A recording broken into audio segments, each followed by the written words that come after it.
રાજકોટના જેતપુરમાં રખડતી રંજાડનો આતંક સામે આવ્યો છે। રખડતા ઢોરે 9 વર્ષના બાળકનો ભોગ લીધો।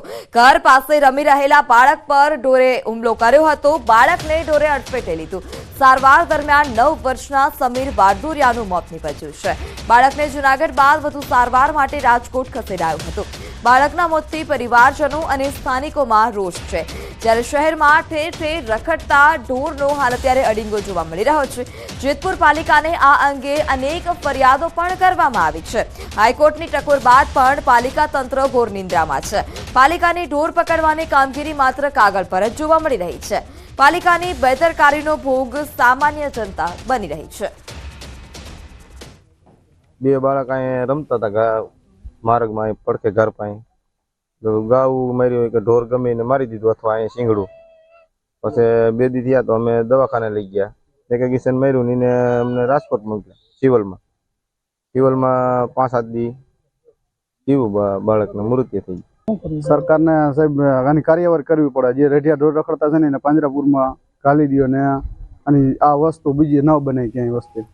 અમે તો છોકરો ગુમાવી દીધો છે અને આ બીજે ક્યાંય ન થવું જવું। રાજકોટ સિત્સર ઉમિયાધામના પ્રમુખ જયરામ પટેલ આપી શકે છે રાજીનામું। 6 જાન્યુઆરીએ મળનાર સિત્સર ઉમિયાધામ પ્રમુખની બેઠકમાં ઠરાવ પસાર થઈ શકે છે। જયરામ પટેલ સહિત 4 ટ્રસ્ટીઓની મુદત વયમર્યાદાને કારણે પૂર્ણ થાય છે।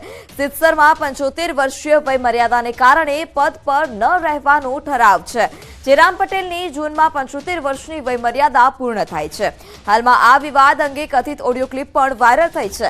માનવામાં આવે છે કે જયરામ પટેલના નજીકના જગદીશ કોટડિયા અને સિત્સર ઉમિયાધામના ઉપપ્રમુખ કેશોદના પાટીદાર આગેવાન ભરત લાડાણી વચ્ચેનો વાર્તાલાપ છે, અને જેમાં જયરામ પટેલના પુત્ર અમરીશ અંગે ચર્ચા થાય છે। જોકે આ વાયરલ ક્લિપ અંગે ન્યૂઝ 18 ગુજરાતી કોઈ પુષ્ટિ નથી કરતું।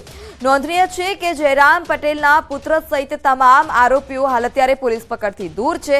જયરામ પટેલના પુત્ર અમરીશ પટેલ અને ભાજપ અગ્રણી ધર્મેન્દ્રસિંહ ઝાલા સહિત 6 લોકો સામે નોંધાયો છે ગુનો। મોરબી ડીવાયએસપીની ટીમ દ્વારા હાલ અત્યારે તપાસ કરવામાં આવી રહી છે।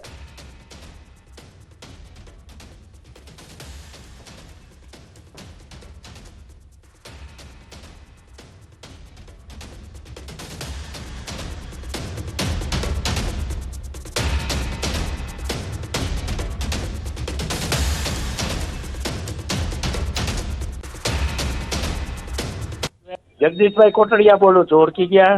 ક્યાંથી? રાજકોટથી। અત્યારે દાખલાથી જયરામ બાપાનો ઇસ્યુ છે, બરોબર છે? બરાબર છે। તો જયરામ બાપાના ઇસ્યુમાં આજે જ લગભગ એનું ફાઇનલ પૂરું થઈ જાય હમણાં બેસનજીમાં। એટલે શેનું કારણ કે final થઈ જાય? એને એગ્રીમેન્ટ એનું કેસ જ નીકળી જવાનું। એને તો ભાડે આપેલી જગ્યા છે।